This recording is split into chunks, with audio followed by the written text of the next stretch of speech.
2026 मध्ये जर BCA करायचं असेल, BBA करायचं असेल किंवा BMS करायचं असेल तो भाई CET तो देना पडेगा. 12वीच्या मार्क्सला काही किंमत नाहीये. ऑलरेडी बऱ्याचशा व्हिडिओमध्ये मी सांगितलेलं आहे. तर विद्यार्थी मित्रांनो, आता या CETचा सिलेबस समोर आला आहे आणि मागच्या वर्षी जो सिलेबस होता त्याच्यात थोडासा बदल झालेला आहे.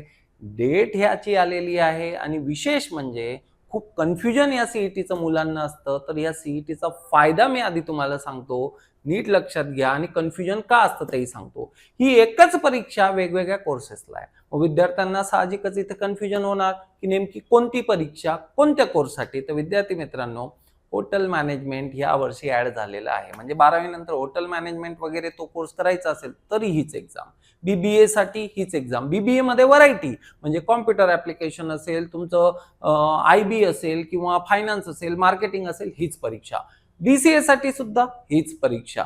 तर विद्यार्थी मित्रांनो, किंवा मुंबईमध्ये BMS करायचं असेल तरी हीच परीक्षा. तर विद्यार्थी मित्रांनो, नीट लक्षात घ्या, याचा जो सिलेबस आहे तो बदललेला आहे आणि बदललेल्या सिलेबस प्रमाणे आता आपल्याला अभ्यास करायचा आहे. तर नेमकं काय बदल झालाय चला आता जाणून घेऊया. इथे बघा क्लिअर दिलंय, introduction for BBA, BCA, BMS, BBM या कोर्सेससाठी. तर विद्यार्थी मित्रांनो, ही जी फाईल आहे ही फाईल आपल्याला इथे डाउनलोड करायची आहे. इंट्रोडक्शनची ही फाईल मी इथून डाउनलोड करतो आणि नेहमी लक्षात ठेवा ही ऑफिशियल वेबसाईट आहे आणि तशी काही अडचण आली खाली दिलेला नंबर आहेच. मोफत काउन्सिलिंगसाठी आपण कधी कॉन्टॅक्ट करू शकता.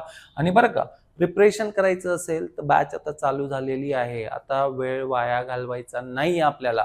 डिसेंबर, जानेवारी, फेब्रुवारी आणि फेब्रुवारी मार्च तुमची 12वीची परीक्षा असेल, थोडा ब्रेक तिथे मिळेल तुम्हाला. म्हणजे साधारणतः 20-25 दिवसाचा ब्रेक मिळेल जोपर्यंत तुमची परीक्षा असेल. त्यानंतर बॅच लगेचच चालू होईल. म्हणजे बॅच चालू झालेली आहे. परीक्षेच्या वेळी तुम्हाला 1 महिना ब्रेक मिळेल. रोज 2-2.5 तास जर आतापासून अभ्यास केला तर चांगलं टॉप कॉलेज मिळू शकतो. मग ते पुण्यातलं असेल, मुंबईतलं असेल. डेफिनेटली बॅच फक्त त्या एक्झामच्या लास्ट डे पर्यंत नसते. तिथून पुढची जी काउन्सिलिंग असते ती खूप महत्वाची असते. तर पॅरेंट्स कृपया लक्ष द्या. 12वीच्या मार्क्सला किंमत नाहीये. आजच आपल्याला प्लॅनिंग करावंच लागेल. तर विद्यार्थी मित्रांनो, इथे आपण बघू शकतो हे कुठल्याही याच्यापैकी कुठलाही कोर्स करायचा असेल तर CET देणं बंधनकारक आहे.